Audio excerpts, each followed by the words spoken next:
Malda college পরিদর্শন করলেন উত্তরবঙ্গ উন্নয়ন দপ্তরের মন্ত্রী উদয়ন গুহ এবং রাষ্ট্রমন্ত্রী সাবিনা ইয়াসমিন। রবিবার সকাল 11টা নাগাদ মালদা কলেজের সায়েন্স ব্লকের অসমাপ্ত কাজ পরিদর্শন করেন মন্ত্রী।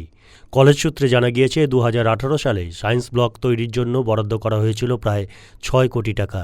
এরপর কাজ থমকে যায়। প্রায় 90 লক্ষ টাকা বরাদ্দ করা হয়েছে কাজ সম্পূর্ণ করার জন্য। আগামী 3 মাসের মধ্যে কাজ শেষ করার নির্দেশ দিয়েছেন মন্ত্রী। মন্ত্রী উদয়ন গুহ জানান, বেশ কিছুদিন কাজ চলার পর করোনা পরিস্থিতিতে কাজ থমকে যায়। ছাত্রছাত্রীদের সমস্যার কথা মাথায় রেখে দ্রুত সেই কাজ সম্পূর্ণ করার নির্দেশ দেওয়া হয়েছে।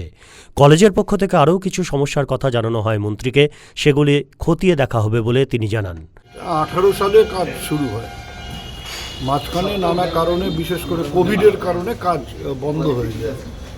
পরবর্তীকালে আমরা যখন দায়িত্বে আসি, আমরা এটা খবর পেয়ে যে কাজটা শেষ করতে হবে, এতগুলো টাকা এখানে ইনভেস্ট করা হয়েছে, সেটা যদি এই অবস্থায় থাকে তার বিজ্ঞাপনটা ভালো হয় না।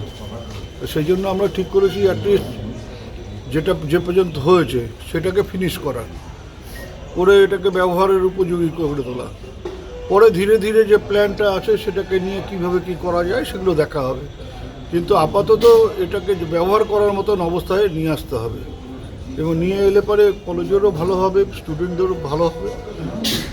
এবং এটা এই যে কাজ হচ্ছে আমাদের, এই টাকাটা পড়ে থাকাটা তো ঠিক হচ্ছিল না। আমরা আরও কিছু কিছু ছোটোখাটো সমস্যা আছে, যেমন এখানে জল জমে যায়।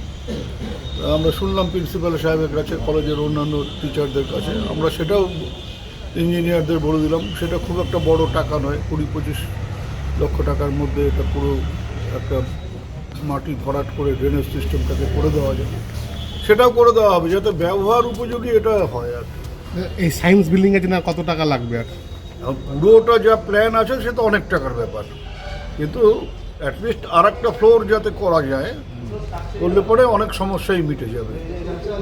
সেটা নিয়ে আমরা চিন্তা ভাবনা করব। মালদা টুডে।